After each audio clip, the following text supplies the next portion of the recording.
नमस्कार, मैं हूं अखिलेश पांडे और आप देख रहे हैं सी न्यूज़ भारत। वक्त हो चुका है न्यूज़ बुलेटिन का। इस बुलेटिन में हम जानेंगे कि कहां जैन समाज में दीक्षा ग्रहण कर संयम के मार्ग पर चलेगी साहू समाज की युवती। आगे देखेंगे कि कहां श्रीमद् भागवत महापुराण कथा के चौथे दिन हुआ प्रसाद वितरण। साथ ही जानेंगे कि कहां गड्ढा मुक्त सड़क के नाम पर सरकारी विभाग जनता की गाढ़ी कमाई को ठिकाने लगाने में जुटा हुआ है। ऐसी और भी तमाम खबरों पर आइए विस्तार से करते हैं चर्चा। धमतरी जिले के नगरी ब्लॉक के ग्राम सांकरा की साहू समाज की 29 साल की युवती मनीषा साहू जैन साध्वी बनने जा रही है। छत्तीसगढ़ में संभवतः ऐसा पहली बार होगा जब साहू समाज की कोई युवती जैन समाज में दीक्षा ग्रहण कर संयम के मार्ग पर चलेगी। मनीषा रायपुर में 28 नवंबर को दीक्षा ग्रहण करेगी। इससे पहले 20 नवंबर को ग्राम सांकरा निवास से पूरे जैन समाज एवं परिवार के लोगों ने उसे विदाई दी। छत्तीसगढ़ से सी न्यूज़ संवाददाता संजू जैन की रिपोर्ट। खबर गोंडा जनपद से है, जहां पर संगीत में श्रीमद् भागवत महापुराण कथा का चौथा दिन कथा स्थल फुलवारी पब्लिक स्कूल परेड सरकार गोंडा कथावाचक बाल व्यास राष्ट्रीय कथा प्रवक्ता लक्ष्मी शुक्ला व्यासपीठ पर कथा कह रही हैं। कथा का प्रसंग अयोध्या के राजा दशरथ के पुत्र राम का वर्णन सुना रही थी। वहीं राजा अमरीश की कथा पंडाल में भारी संख्या में महिलाएं, बच्चे, बुजुर्ग, भक्तगण कथा सुन रहे थे और कथा का आनंद ले रहे थे।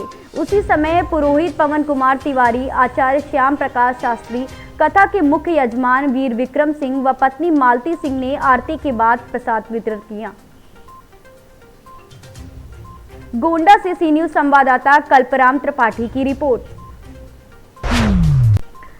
गड्ढा मुक्त सड़क के नाम पर सरकारी विभाग किस तरह से जनता की गाढ़ी कमाई को ठिकाने पर लगाने में जुटे हुए हैं, इसका जीता जागता उदाहरण आज देखने को मिला।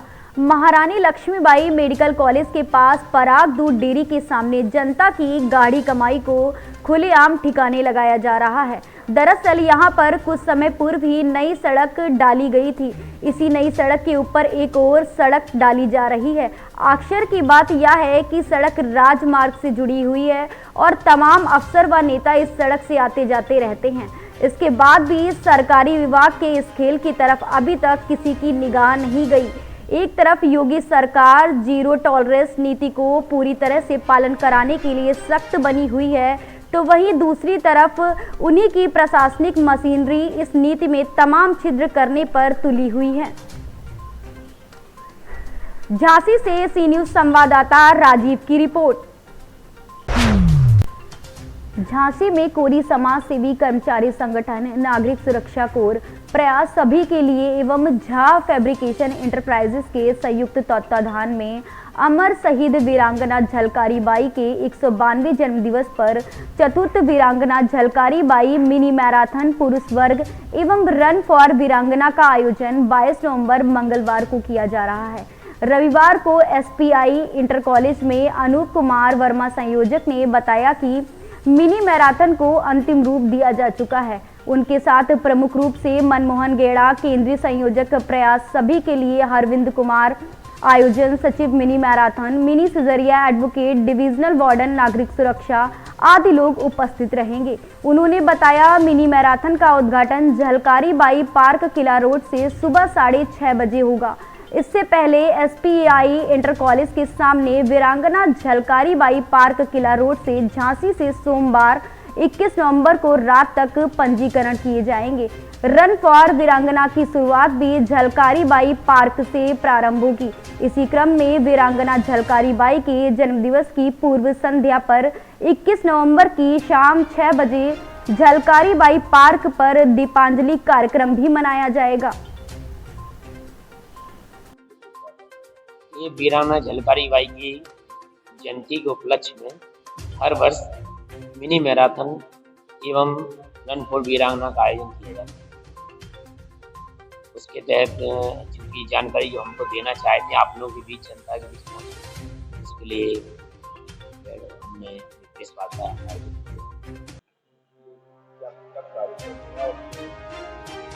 ये कार्यक्रम 22 नवंबर को प्रातः 6 साढ़े 6 के बीच मिनी मैराथन का शुभारंभ हो जाएगा और रन फॉर वीरांगना का 7 बजे है। और इस कार्यक्रम के मुख्य संरक्षक माननीय श्री अंकुश श्रीवास्तव, नगर मजिस्ट्रेट झांसी। ये वीरांगना Jhalkari Bai park SP inter college के सामने प्रातः 6:30 बजे शुरू होगा, जो लगभग 11 बजे तक समाप्त होगा। अभी तक 147 बच्चों का रजिस्ट्रेशन हो गया है और अभी चल रहा है रजिस्ट्रेशन। नमस्कार, मैं मनमोहन गेड़ा। जैसा कि हमारे अनूप भाई ने बताया है कि हम लोग वीरांगना झलकारी बाई की जयंती के अवसर पर चतुर्थ ये मैराथन दौड़ और रन फॉर वीरांगना कार्यक्रम है और हमारा सभी देशवासियों से, झांसी वासियों से, प्रदेशवासियों से अनुरोध है, कृपया इस मैराथन और रन फॉर वीरांगना सहभागिता करें और इस अवसर का फायदा उठाकर अपने आप को गौरवान्वित करें।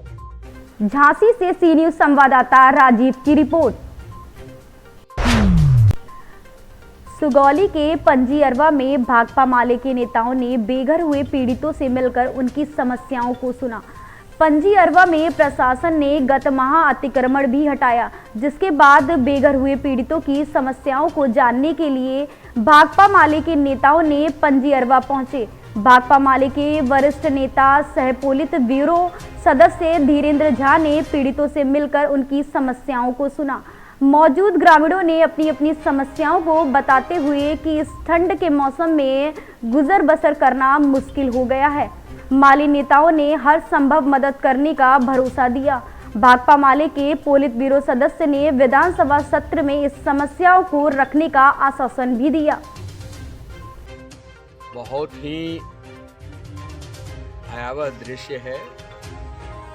एक लोकतांत्रिक भारत में दशकों से बसे हुए परिवारों को बुलडोजर चला करके उजाड़ देना, गृहविहीन बना देना, सारे सामानों को अस्त व्यस्त कर देना, गरीबों के ऊपर जो भी छत था उसको समाप्त कर देना, एक लोकतांत्रिक सरकार का ये कर्तव्य नहीं हो सकता है। और ये दमन, ये जो आपके चंपारण जिला में जो प्रशासन है, उस प्रशासन ने एक घिनौना कृत्य किया है और इस घिनौने कृत्य के खिलाफ हमारी पार्टी भाकपा माले और अखिल भारतीय खेत एवं ग्रामीण मजदूर सभा पूरे बिहार में लड़ रही है। बुलडोजर राज के खिलाफ, गरीब उजारो अभियान के खिलाफ गरीब बचाओ आंदोलन संपूर्ण बिहार में हम लोग तेज कर रहे हैं। पंजी अरवा का जो पूरा मामला है, मुझे तो लगता है कि मुकदमा तो डीएम पर चलना चाहिए, मुकदमा तो सीओ पर चलना चाहिए, मुकदमा तो आला अधिकारियों पर चलना चाहिए कि ये गैर मजरूआ आम जमीन है। भारत का संविधान कहता है, बिहार का लैंड एक्ट कहता है कि गैर मजरूआ जमीन पर बसे हुए परिवारों को, मालिक गैर मजरूआ जमीन पर बसे हुए परिवार को और रैयत की जमीन पर जो दशकों से बसे हुए परिवार हैं, तमाम लोगों को बास्केट पर्चा मिल जाना चाहिए। और यहाँ तो एक दूसरा दृश्य है कि मैंने 2014 के खतियान में 1914 के खतियान में ये ज़मीन ब्राह्मण लोगों के कुछ परिवार के नाम में दर्ज है और कुछ मुस्लिम परिवार के नाम पर ये दर्ज है। तो ये मैंने प्रशासन ने इसका भी कोई छानबीन नहीं किया। इधर से लोगों ने डीएम को एक आवेदन दे रखा था, हाई कोर्ट में भी लोगों ने अपनी ओर से इंटरवीन करने की कोशिश की, लेकिन एक प्रशासन, भू माफिया और भाजपा के लोगों के दबाव में आकर के इस तरह के जघन्य कांड को अंजाम दिया गया है। हम लोग पूरी तरह से इसकी भर्त्सना करते हैं और इसके खिलाफ माने न्याय का, ये नाइंसाफ़ी का सवाल है, बड़ा नाइंसाफ़ी का सवाल है। लोग टूट जाते हैं एक घर बनाने में, तुझे तरस नहीं आती है बस्तियां उजाड़ने में। ये हिंदुस्तान की जो स्थिति है, तो इसको लेकर के हम चुप नहीं बैठेंगे और इस सवाल को हम लोग हमारे साथियों की ओर से डीएम के सामने भी प्रदर्शन किया जाएगा। मोतिहारी से सी न्यूज संवाददाता वीरेंद्र की रिपोर्ट। खबर यूपी के चंदौली जिले से है, जहां आम आदमी पार्टी द्वारा मुगलसराय स्थित एक निजी हॉल में प्रेस वार्ता का आयोजन किया गया। इस प्रेस वार्ता में मुख्य अतिथि के रूप में आम आदमी पार्टी के प्रदेश प्रवक्ता इमरान संबल शाही मौजूद रहे। आपको बता दें कि निकाय चुनाव नजदीक हैं और आम आदमी पार्टी पूरी मजबूती के साथ चंदौली में निकाय चुनाव लड़ने वाली है, जिसको लेकर आपकी गतिविधि तेज हो गई है। आम आदमी पार्टी के प्रदेश प्रवक्ता इमरान संबल शाही ने बताया कि यूपी के प्रभारी राज्यसभा सांसद संजय सिंह के निर्देश पर पूरे प्रदेश में 800 सम्मेलन किया जाना है, जिसको लेकर 77 पदाधिकारियों की नियुक्ति की गई है और चंदौली की जिम्मेदारी भी उन्हें दी गई है, जिसके क्रम में आज वह चंदौली आए हुए हैं। वीडियो में देख प्रेस कॉन्फ्रेंस के दौरान क्या कुछ कहा आप सुन सकते हैं। अपना नाम और परिचय बताएं। मेरा नाम इमरान संबल शाही, मैं प्रदेश प्रवक्ता और निकाय चुनाव जिला प्रभारी चंदौली हूँ। आज आम आदमी पार्टी का प्रेस वार्ता रहा और इसमें क्या आप लोग का एजेंडा है? देखिए, मेरा एजेंडा है कि जैसा कि मैंने बताया कि उत्तर प्रदेश के प्रभारी राज्यसभा सांसद माननीय संजय सिंह जी दिशा निर्देश के अनुरूप और उत्तर प्रदेश निकाय समिति के जो अध्यक्ष माननीय बड़े भाई शिवजीत सिंह के नेतृत्व में पूरे प्रदेश में 800 सम्मेलन हम लोग करेंगे। हर सम्मेलन को ऑर्गेनाइज करने के लिए, उसको सफल बनाने के लिए 77 पदाधिकारियों की नियुक्ति किया गया है, जिसमें चंदौली जिला से मुझे भेजा गया है। मकसद सिर्फ इतना है कि नगर निगम, नगर पंचायत, नगर पालिका में जो व्याप्त भ्रष्टाचार है उसको खत्म करना है। और खत्म कैसे होगा? जब तक आम आदमी पार्टी अपने मुद्दे के साथ राजनीति यहाँ पर नहीं कर पाएगी, अपने मुद्दों को लेकर के यहाँ पे लड़ाई नहीं लड़ेगी लोकतंत्र में, जब तक सफल नहीं हो पाएगी तब तक भ्रष्टाचार खत्म नहीं होगी। और इस भ्रष्टाचार खत्म करने के पीछे जो इनका एक एजेंडा चल रहा है वर्तमान सत्ता में जो लोग हैं, कि करप्शन खत्म क्यों नहीं हो रहा है? क्योंकि जब सारे करप्ट लोग एक तरह से भर गए हैं तो करप्शन कैसे खत्म हो सकता है? हमारा पहला रणनीति होता है ईमानदारी के रजनी, जो कट्टर ईमानदार की बात हम करते हैं।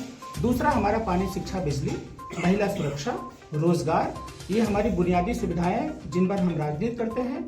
और कट्टर देशभक्त लोग कहते हैं देशभक्ति क्या चीज होती है? हम कहते हैं गरीबों के लिए, मजलूमों के लिए, बेसहारा मजदूरों के लिए, मध्यम वर्गीय परिवारों के लिए पानी, शिक्षा, बिजली पर अगर आप काम करेंगे, उनके हितों के लिए काम करेंगे, तो ये कट्टर देशभक्ति है हमारी परिभाषा में। सर जी, सतेंद्र जैन जेल में बंद हैं और मसाज करा रहे हैं, ये कहाँ तक सही है? क्या आप इस पर कहना चाहते हैं? अब मुझे पहले भी पता था कि मीडिया के साथ ये सवाल जरूर करेंगे। देखिए, समय का जो पस मंजर है, गुजरात चुनाव के पहले, एमसीडी चुनाव के पहले, गुजरात चुनाव, एमसीडी चुनाव दोनों साथ में करवा रहे हैं जिनकी सत्ता में है। उसके पहले की सुप्रीम कोर्ट ने ईडी से बोला था, माननीय उच्चतम न्यायालय ने ईडी से बोला था कि सत्येंद्र जैन से संबंधित जो भी वीडियोज हैं वो लीक ना हो पाए, लेकिन ईडी ने लीक किया। क्यों लीक किया चुनाव के पहले? क्योंकि आम आदमी पार्टी की गुजरात में एमसीडी में जिस हिसाब से स्कोप चल रहा है, जिस हिसाब से चुनाव जीत रहे हैं, वही डर है कि बीजेपी जो है वीडियो का सहारा ले रही है। एक बात बताइए, मेरे पास पूरा प्रूफ है, मैं आपको दिखा सकता हूँ कि माननीय न्यायालय ने उनके उपचार के लिए जो सुविधाओं की बात करी थी, उसी एक सुविधा में फिजियोथेरेपी, उनकी स्पाइन में दिक्कत है, 2 बार ऑपरेशन हो चुका है, कोविड काल में उनको कोरोना भी। क्या यह मसाज, चिन्मयानंद मसाज आप देखे थे? देखिए, इलाज और मसाज में फर्क होता है। चिन्मयानंद जी की मैंने वीडियो देखी थी, बहुत पहले देखी थी। चंदौली से सी न्यूज संवाददाता अंकित सैनी की रिपोर्ट। खबर इंदौर से है, जहां तेजाजी नगर बस्ती में कहीं अवैध कॉलोनियां काटी हैं। प्रशासन उस पर ध्यान नहीं दे रही है। कैलोद करताल नई बस्ती मुक्तिधाम रोड पर कहीं अवैध कॉलोनियां काटी गई हैं। कॉलोनाइजर प्लॉट तो भेज दिए, लेकिन न बिजली की व्यवस्था है, ना पानी की व्यवस्था है, ना ही कोई सड़क की व्यवस्था है। कहीं बाहर शिकायत करने के बाद भी प्रशासन ने आज तक ध्यान नहीं दिया। आखिर ऐसे कॉलोनाइजर के ऊपर प्रशासन कार्रवाई क्यों नहीं करती? क्या प्रशासन की मिलीभगत होने के कारण कार्रवाई नहीं होती? जब पानी की शिकायत पार्षद पुष्पेंद्र जी को दी गई तो उन्हें जल योजना के अंतर्गत कॉलोनी वासियों को आश्वासन दिया, आपस में चंदा करके पाइपलाइन डाल दीजिए। इस पर भी प्रशासन ध्यान नहीं दे रही है। आखिर इस समस्या का समाधान कौन करेगा? इंदौर से सी न्यूज संवाददाता संतोष मालवी की रिपोर्ट। उत्तर प्रदेश जनपद मुरादाबाद में अगवानपुर में 3 दिन पहले पीड़ित अनीस को कुत्ते ने काट लिया। अनीस एक गरीब दिहाड़ी वाला मजदूर है, जैसे तैसे अपने घर का गुजारा करता है।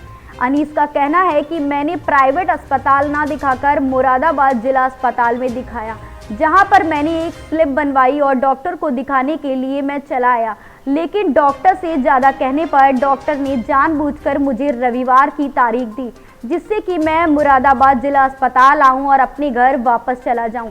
या तो गलत हो रहा है मेरे साथ। अनीस 27 किलोमीटर दूर से मुरादाबाद जिला अस्पताल आया और निराश होकर मुरादाबाद जिला अस्पताल से अपने घर 27 किलोमीटर दूर वापस चला गया। अगर मुरादाबाद जिला अस्पताल ऐसे ही गरीब लोगों को चक्कर लगवाता रहा तो कोई भी गरीब मुरादाबाद जिला अस्पताल आने की हिम्मत नहीं करेगा। या तो देखा जा रहा है कि डॉक्टर के पर्चे पर रविवार की ही तारीख पड़ी हुई है। कैसे गरीब लोगों को डॉक्टर बेवकूफ़ बना रहे हैं।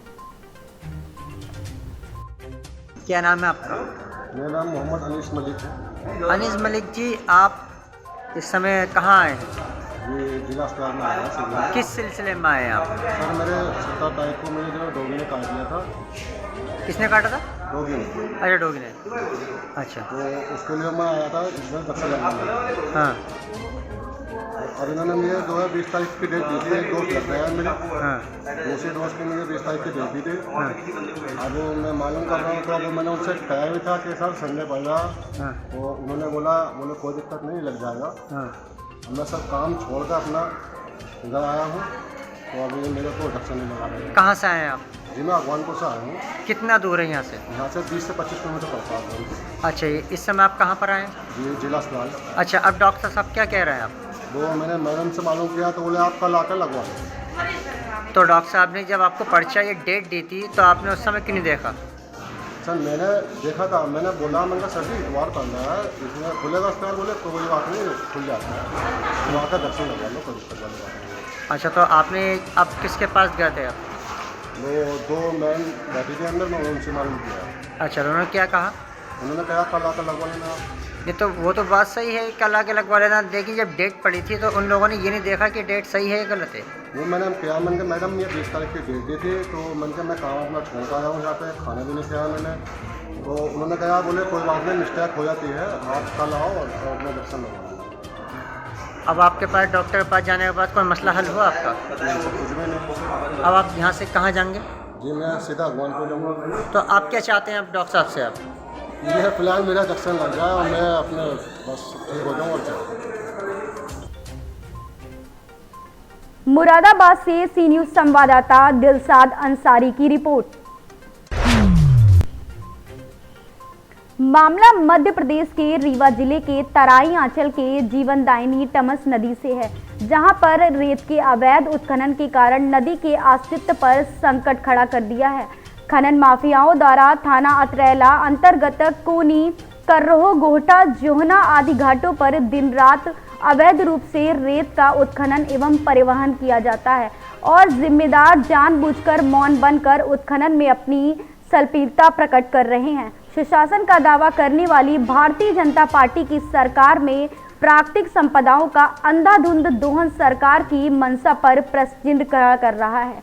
ज्ञात हो कि उत्तर प्रदेश में योगी सरकार द्वारा लगातार माफियाओं पर हो रही कार्रवाई से भयभीत होकर रेत माफियाओं ने अपना नया आशियाना उत्तर प्रदेश के सीमावर्ती क्षेत्र रीवा जिले के अतरैला थाना अंतर्गत टमस नदी को बना लिया है, जिसमें सबसे ज्यादा संवेदनशील टमस नदी का कोनी घाट है।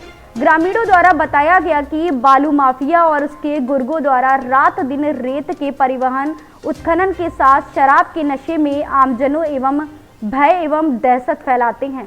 माफियाओं के आतंक से ग्रामीण अपने आप को असुरक्षित महसूस करते हैं, साथ ही वरिष्ठ अधिकारियों से जानमाल के सुरक्षा की गुहार भी लगाते हैं। मध्य प्रदेश से सी न्यूज़ संवाददाता अर्जुन तिवारी की रिपोर्ट।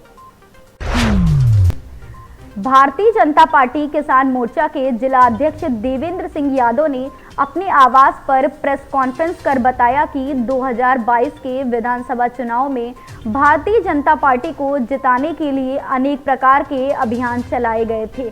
भारतीय जनता पार्टी के किसान मोर्चा ने ग्रामों में 11 सदस्यों को ग्राम समिति तथा नगरों में वार्ड संयोजक बनाया है। इस किसान प्रतिनिधि सम्मेलन में शहर में रहने वाले किसान बलों के संयोजक निकाय सीमा में आने वाले गांव के किसानों तथा फल सब्जी अनाज प्रकृति आधारित व्यापार करने वाले व्यापारियों को आमंत्रित किया जाएगा। प्रेस कॉन्फ्रेंस में किसान मोर्चा के जिलाध्यक्ष ने बताया, डबल इंजन की भाजपा सरकार जब से केंद्र और प्रदेश में आई है तब से किसान और नगरों के विकास के लिए लगातार कार्य कर रही है। भारतीय जनता पार्टी कहती है कि सबका साथ, सबका विकास, सबका विश्वास। इसका क्या उद्देश्य? भाजपा किसान मोर्चा उत्तर प्रदेश में जिस प्रकार 2014 के लोकसभा चुनाव, 2017 के विधानसभा चुनाव, 2019 के लोकसभा चुनाव के विधानसभा चुनाव में भारतीय जनता पार्टी को जिताने के लिए अनेक प्रकार के अभियान चलाए थे, उसी प्रकार होने जा रहे स्थानीय निकाय चुनावों में 100% सीटें भाजपा जीते। इसलिए किसान मोर्चा पूरी ताकत लगाएगा। इसके निमित्त अनेक प्रकार के कार्यक्रम किसान मोर्चा ने बनाए हैं। 20 नवंबर से 30 नवंबर के बीच पूरे प्रदेश के सभी नगर निगमों में, सभी नगर पालिकाओं में, सभी नगर पंचायतों में किसान प्रतिनिधि सम्मेलन आयोजित करेगा। किसान मोर्चा ने ग्रामों में 11 सदस्यों की ग्राम समिति तथा नगरों में वार्ड संयोजक बनाए हैं। इस किसान प्रतिनिधि सम्मेलन में शहर में रहने वाले किसानों, वार्डों में संयोजक, निकाय सीमा में आने वाले गाँव के किसान तथा फल सब्जी अनाज व कृषि आधारित व्यापार करने वाले व्यापारियों को आमंत्रित किया जाएगा। किसान प्रतिनिधि सम्मेलन में अधिक से अधिक मत भारतीय जनता पार्टी को मिले, इसकी विस्तृत कार्य योजना तैयार की जाएगी। डबल इंजन की भाजपा सरकार जब केंद्र और प्रदेश में आई है तब से किसानों और नगरों के विकास के लिए लगातार कार्य कर रही है। सबका साथ, सबका विकास, सबका विश्वास, सबका प्रयास के अंतर्गत बेघर लोगों को लिए प्रधानमंत्री आवास योजना के अंतर्गत 45,50,000 से अधिक पक्के घरों का निर्माण कराया तथा शहरी लाभार्थियों के खाते में ऑनलाइन माध्यम से 2,07,727 करोड़ की धनराशि हस्तांतरित की गई। रेहड़ी पटरी व ठेला लगाने वालों के लिए प्रधानमंत्री स्वनिधि योजना के अंतर्गत 10,000 रुपये का ब्याज मुक्त अनुदान आधारित ऋण उपलब्ध कराने का कार्य किया। स्वच्छ भारत मिशन के अंतर्गत 2,62,00,000 शौचालयों का निर्माण कर 10 करोड़ लोगों के लिए लाभान्वित किया गया। 12,022 वार्डों में 100% डोर टू डोर कूड़ा कलेक्शन। लोकहित में 113 नए नगर निकायों का गठन। नगरीय झील, पोखर, तालाब संरक्षण हेतु 200 करोड़ रुपए की 504 परियोजना स्वीकृत की गई एवं 1000 अमृत सरोवरों का कार्य पूर्ण किया गया। 320 छोटी नगर पालिकाओं में आधारभूत सुविधाओं हेतु 720 करोड़ रुपए निर्गत। 48,000 गरीबों को रोजगार के लिए 545 करोड़ रुपए का अनुदान ऋण वितरित किया गया। फेम इंडिया स्कीम के अंतर्गत प्रदेश के विभिन्न शहरों में 1328 इलेक्ट्रॉनिक बसों का संचालन। पंडित दीनदयाल उपाध्याय राष्ट्रीय शहरी आजीविका मिशन के अंतर्गत 36,746 स्वयं सहायता समूहों का गठन किया गया। 89,068 लाभार्थियों को कौशल विकास प्रशिक्षण दिया गया तथा संबल से सी न्यूज संवाददाता सोनू वासने की रिपोर्ट। फिलहाल के लिए इस न्यूज बुलेटिन में इतना ही। देश दुनिया की तमाम खबरों के लिए देखते रहें सी न्यूज भारत। हर खबर आपके साथ, आपके हाथ।